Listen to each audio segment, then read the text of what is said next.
We're also joined right now by our Special Advisor for National Security and Foreign Policy, Rick Grenell. Rick, you've been in Nevada. You've been all over the country since the election. Give people an update from your perspective.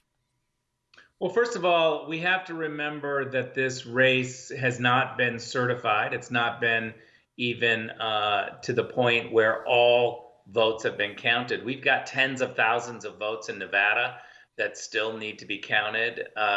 This race is not official.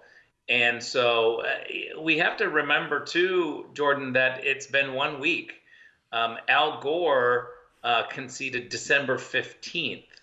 And so we've got a long way to go to count the votes. Anyone who is trying to project the winner without counting all the votes, I think, is the one that is undermining democracy. We need every legal vote counted, and that's what we're trying to do. And there's a whole bunch of discrepancies with these counting, with the counting of votes. Clearly, in Nevada, we have a problem with a machine that is counting votes and matching signatures. And the problem that we have is that the bureaucrats in Clark County lowered the factory settings on the machine for matches on signatures. And we've already seen some problems with those signatures. We are asking, and we've gone to court to say that the machine that's doing this artificial intelligence matching is not good enough because they lowered the factory settings, and all of these need to be done by a human being. That's the lawsuit that we have currently. And I think that this is going to help people have a greater faith in the system, and clearly transparency is not political. It's a good thing for the public to have. And Rick, this is Jay. Let me ask you this. You mentioned this situation with machines where they calibrate it differently. What did the other county? Do we know if the other counties did that, or was this unique to Clark? It's unique to Clark in Nevada, but other counties have actually used this machine, and they lowered the factory settings as well, but not as much as Clark County. Clark County lowered the factory settings in a very serious way. By the way, this is not in dispute. Clark County officials testified that they were going to do this in Nevada before the election, and many Republicans in the county raised red flags early on and said, this is not right. You're abusing the factory settings, the recommendations from the experts on this machine. And they testified openly that they were going to do it anyway. We have affidavits from multiple people who are artificial intelligence experts who have said when you lower the factory settings, it's a real problem. You need experts to figure out how to tinker with the machine in order to get it so that it does accurately reflect. These bureaucrats don't know how to do that, and they didn't have any experts helping them. So really quick, Rick, are court action going to be taking place? When's it going to be filed? It's already filed, and now we're waiting, and the Democrats have responded. So we now learn from Rick Grenell, our special advisor, is out there also for the RNC. He's been all across the country, and especially in Nevada, since Election Day. But that we've learned that a new lawsuit there filed in Nevada because of the way the machines, the signature matching machines, were turned down so low below factory settings, so that basically everything would go through as a match. And, this is important because that's part of the signature matching. So to go well below the factory settings is absurd. So that legal challenge has been filed. So you can add that to the legal challenges. I want to go right back to Rick. Rick, where are you now in the country? You're still traveling on these efforts? Are you still in Nevada? Where are you now?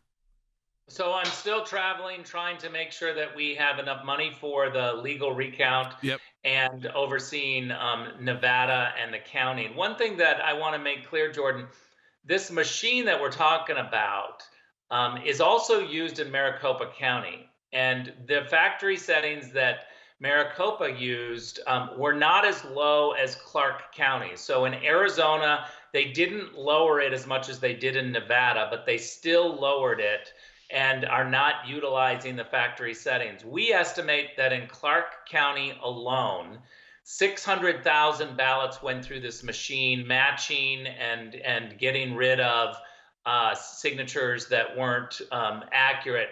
So when all said and done, 200,000 ballots, 1/3 of the 600,000, we are very concerned about, and we want to see a human being go through those, and that's part of what we're asking the courts. Amplifying all of the concerns that we have on social media or with friends is a really important way. You're being a very strategic partner by doing that. And so whether or not you are in a state like California, for instance, where the statewide ballots are not in question, there are a lot of local races. So I would just say get involved. Yeah. Amplify the concerns, and all hands on deck right now. Yeah, I mean, we have this question coming in from Becky and actually from Laurie in California on line 4. And I think it's a great question that we have Rick on. Hey, Laurie, welcome to Jay Sekulow Live. Thank you so much for taking my call. Just as I turned your program on, I heard the woman ask the question I called you about, was what can we do? Yeah. And my question to you is in regards to your answer, why isn't there more that we can do other than just pray, which we're doing anyway? Why isn't there anything more that we can do? Well, Rick, I mean, there's two things. It depends on where you are in the country. And like you said, there may be local races, Laurie, in California where you need to be involved with the state party and local party and recount efforts.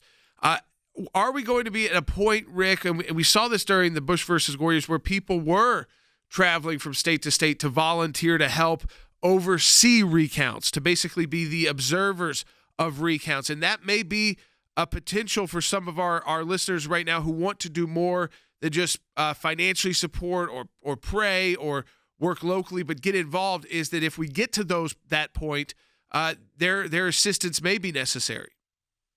Yeah, volunteering on the recounts is extremely important. They'll need that, just like we needed volunteers on election day. But let me say this, I totally sympathize with the frustration. Yes. What else can we do? We need to do more. Why can't I put my finger on exactly what the solution is? And I think that's a very real frustration. We all have that. But let me just reiterate, praying is incredibly important, and it's incredibly helpful right now. Giving your voice to those concerns that the legal team has and the discrepancies, very important and very crucial. So don't minimize your amplification on social media and talking about these issues so that there's comfort in the group and you encourage a whole bunch of other people to speak out. I don't think that there is one magic bullet solution. If there was, we would do it. But together, when we're all looking at what are the things that we can do, and everybody has different talents, I think those three things are incredibly important, and don't minimize their impact. Becky in Washington State on line 3. I want to answer this question for you, Becky, because I think a lot of people have this question. You're on the air. Thank you.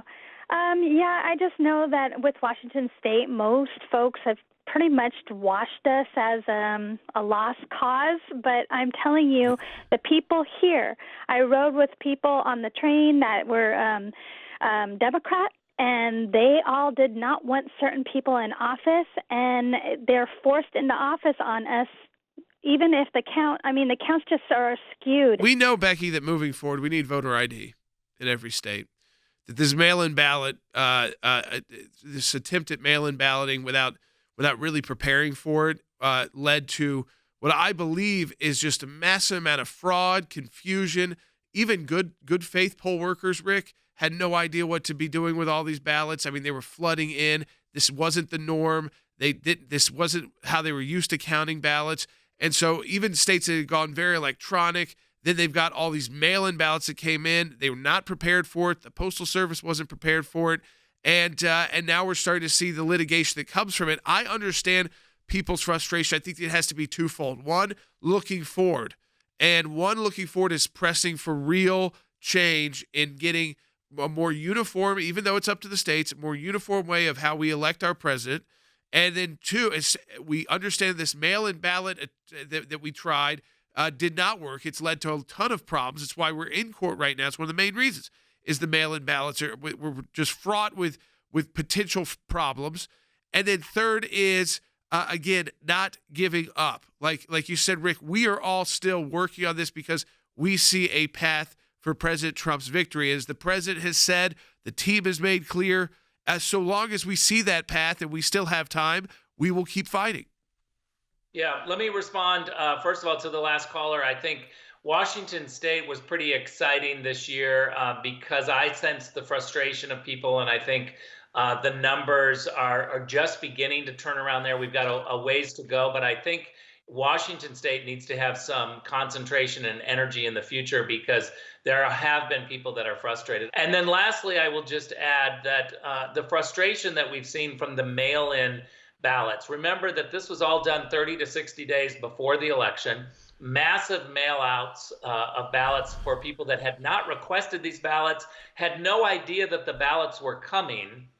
And those ballots, I can tell you specifically in Nevada, were not checked against accurate, up-to-date voter rolls. There were way too many people that lived out of state, that we found dead people that voted. These are just the facts. They want to dismiss this as not systematic, but I think what is systematic and what is problematic is massive mail-out ballots to lists that are old and inaccurate, and they did that so that there would be a whole bunch of ballots laying around, and that's when we have problems. We absolutely need a voter ID in the future, national voter ID.